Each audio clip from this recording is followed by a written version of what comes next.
Introduction. Look at these things: pizza, wheel, giant wheel, coin, disc, dinner plate. All these are the examples of circle.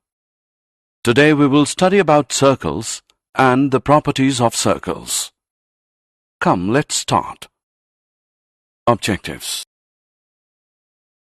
At the end of this lesson, you will be able to define radius and center of a circle, identify interior and exterior of a circle, identify chord and diameter of a circle, explain major arc and minor arc, define circumference of the circle, differentiate between sector and segment, explain the angle subtended by a chord at a point, draw perpendicular from the center to a chord, understand equal chords and their distances from the center, explain angle subtended by an arc of a circle, explain cyclic quadrilateral. Definition. Look at this circle, and now look at this dot in a circle. This is a fixed point and is called center of a circle. We can make radius with this point. Radius is the line from the center of a circle to a point on the circle. In this figure, OP is radius. Look at this clock now. It is round in shape, or we can say that it is circular in shape. Interior and exterior of a circle. Circle divides the plane on which it lies into three parts: interior, exterior, and circular region. Let's go through them one by one. Interior. The area inside the circle is called interior of the circle. Exterior. The area outside the circle is called exterior of the circle. Circular region. The circle and its interior make up the circular region. Chord and diameter. If you take any 2 points on the circle, say P and Q, and join them, then the line segment PQ is called a chord of the circle. The chord, which passes through the center of the circle, is called a diameter of the circle. The longest chord of the circle is called diameter. Diameter is the longest chord of the circle and is equal to 2 times the radius. Here we can see that AB is a diameter. Major arc and minor arc. Look at this figure. This is an arc. An arc is a part or a portion of a circle. Or we can say that a piece of a circle between 2 points is called an arc. There are 2 types of arcs: the major arc and the minor arc. The longer one is called major arc. Here AQB is the major arc, and the shorter one is the minor arc. AB is the minor arc.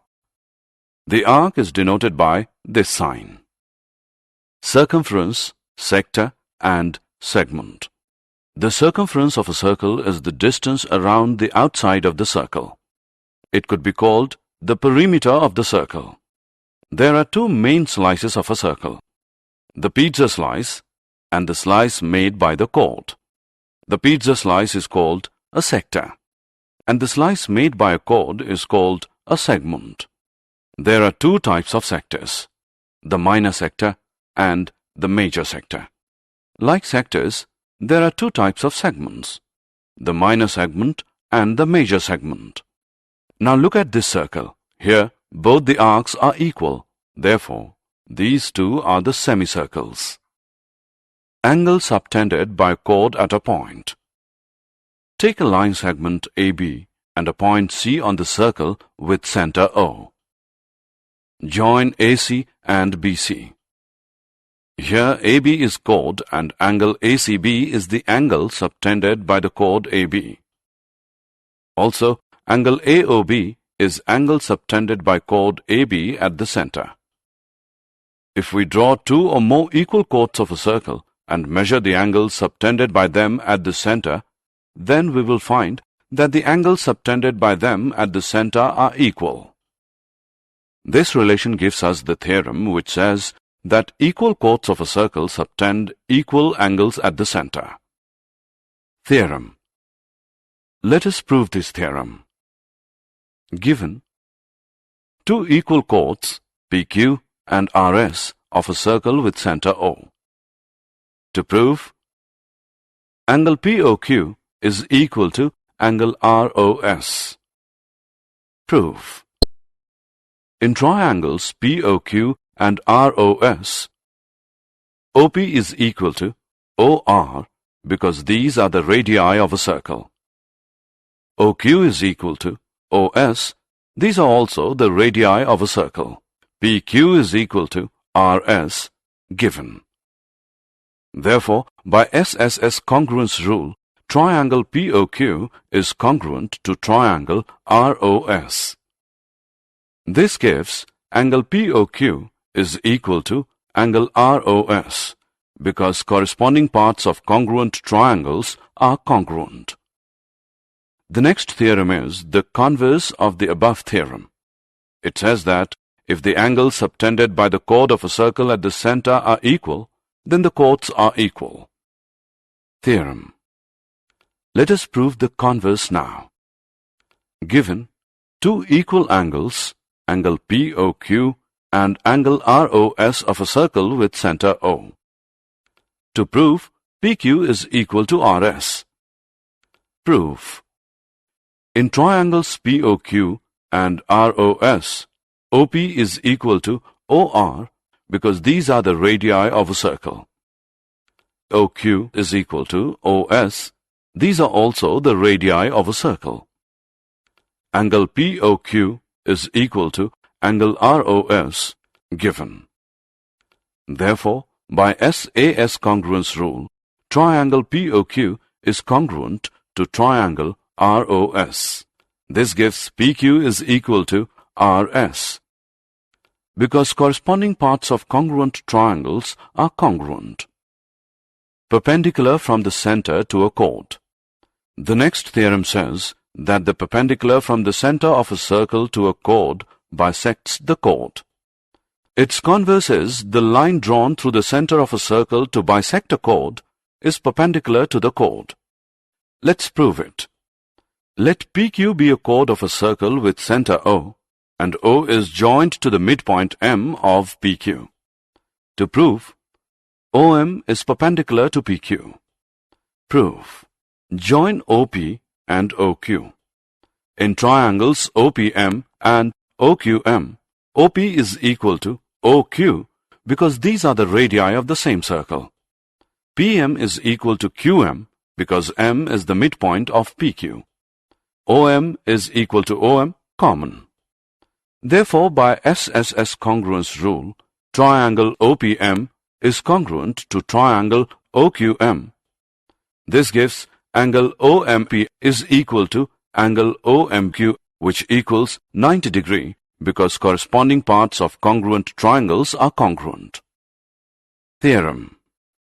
If we have three non-collinear points, then the theorem says that there is one and only one circle passing through three given non-collinear points, perpendicular on the line. If we take a line PQ and a point R outside it, we know that there are infinite number of points on the line, say P1, P2, M, P3 and P4. Join these points to the point R. We can see that RM is perpendicular to PQ. Then RM is the distance of PQ from R. Or we can say that the length of the perpendicular from a point to a line is the distance of the line from the point. Equal chords and their distances from the center. Theorem. Equal chords of a circle are equidistant from the center. Let us prove this. Consider a circle of center O. It has AB and CD two chords of equal length. Now draw a perpendicular from center to AB and CD, intersecting them at L and M. So we have to prove that OL is equal to OM. Join OB and OD. We know that AB is equal to CD given. BL is equal to AB upon 2 perpendicular drawn from a center to a chord bisect the chord. Similarly, DM is equal to DC upon 2. Therefore, BL is equal to DM. Consider triangle OBL and triangle ODM. OB is equal to OD, radius of the same circle. BL is equal to DM, proved. Angle OLB is equal to angle OMD, which is equal to 90 degree, given. Therefore, by SSA congruence rule, triangle OBL is congruent to triangle ODM. This implies that OL is equal to OM by CPCT. Therefore, equal chords of a circle are equidistant from the center. The converse of this theorem says that chords equidistant from the center of a circle are equal in length.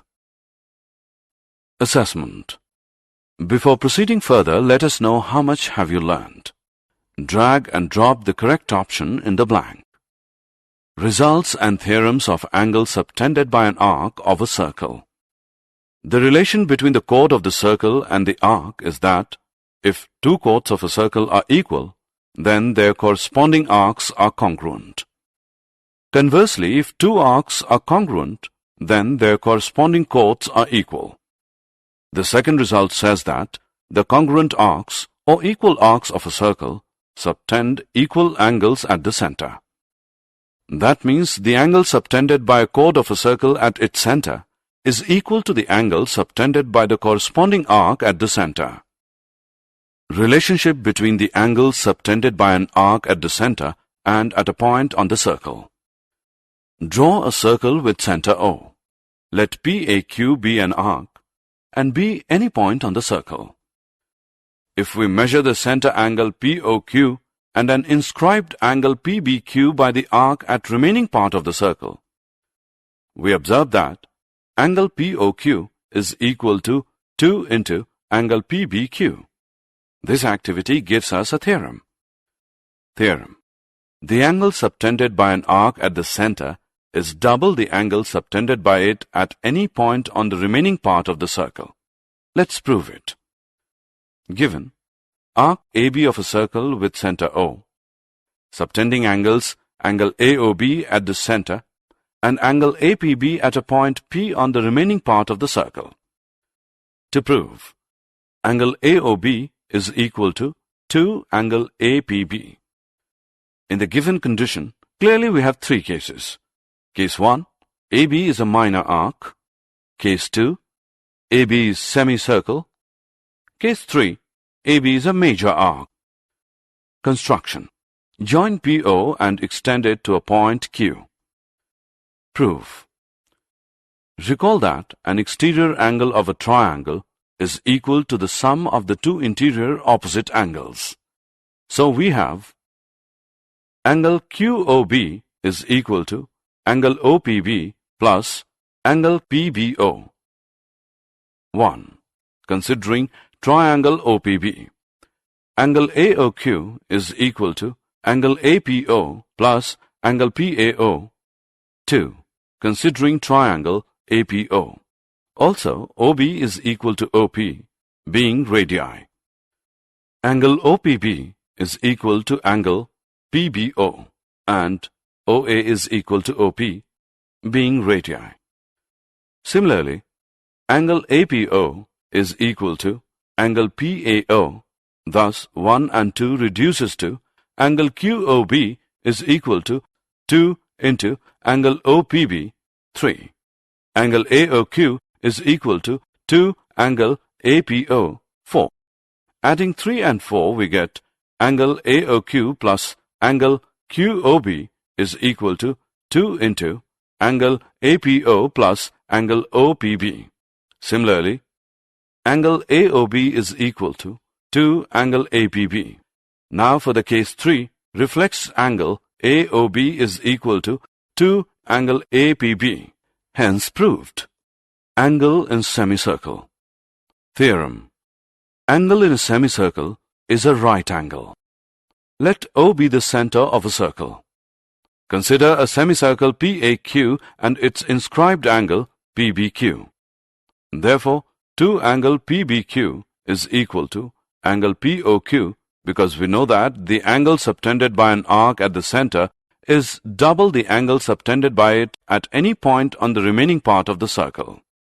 But angle POQ is 180 degree because PQ is the diameter of the circle. 2 angle PBQ is equal to 180 degree. Therefore, angle PBQ is 90 degree. Angles in the same segment. Theorem. Angles in the same segment of a circle are equal. Given. A circle with center O and the angles angle PRQ and angle PSQ in the same segment formed by the chord PQ or arc POQ. To prove, angle PRQ is equal to angle PSQ. Construction. Join OP and OQ. Prove. As the angle subtended by an arc at the center is double the angle subtended by it at any point on the remaining part of the circle, therefore we have angle POQ is equal to 2 angle PRQ. Mark it as 1. And angle POQ is equal to 2 angle PSQ. Mark it as 2. From first and second we get 2 angle PRQ is equal to 2 angle PSQ. Therefore, angle PRQ is equal to angle PSQ. Cyclic quadrilaterals. A quadrilateral is said to be a cyclic quadrilateral if there is a circle passing through all its 4 vertices. In the figure, PQRS is a cyclic quadrilateral. Theorem. The sum of either pair of opposite angles of a cyclic quadrilateral is 180 degree. Given a cyclic quadrilateral ABCD. To prove, angle BAD is equal to angle BCD, which is equal to angle ABC plus angle ADC, which equals 180 degree. Construction. Draw AC and DB. Prove. Angle ACB is equal to angle ADB and angle BAC is equal to angle BDC, because these are the angles in the same segment. Therefore, angle ACB plus angle BAC is equal to angle ADB plus angle BDC, which equals angle ADC. Adding angle ABC on both the sides, we get angle ACB plus angle BAC plus angle ABC, which is equal to angle ADC plus angle ABC. But angle ACB plus angle BAC plus angle ABC is equal to 180 degree, because the sum of the angles of a triangle is 180 degree. Therefore, angle ADC plus angle ABC is equal to 180 degree. Therefore, angle BAD plus angle BCD is equal to 360 degree minus angle ADC plus angle ABC, which is equal to 180 degree. Hence proved. Converse of this theorem is also true. That says, if a pair of opposite angles of a quadrilateral is supplementary, then the quadrilateral is cyclic. Did you know? Circles are the only one-sided shape with an area. A straight line is a circle with an infinite area. Circles have no angles. A circle has an infinite amount of lines of symmetry. Summary. Let us summarize what we have learned. A circle is the collection of all points in a plane which are equidistant from a fixed point in the plane. Equal chords of a circle subtend equal angles at the center. If the angles subtended by 2 chords of a circle at the center are equal, the chords are equal. The perpendicular from the center of a circle to a chord bisects the chord. The line drawn through the center of a circle to bisect a chord is perpendicular to the chord. Equal chords of a circle are equidistant from the center. Chords equidistant from the center of a circle are equal. Congruent arcs of a circle subtend equal angles at the center. The angle subtended by an arc at the center is double the angle subtended by it at any point on the remaining part of the circle. Angles in the same segment of a circle are equal. Angle in a semicircle is a right angle. The sum of either pair of opposite angles of a cyclic quadrilateral is 180 degree. If sum of a pair of opposite angles of a quadrilateral is 180 degree, then the quadrilateral is cyclic.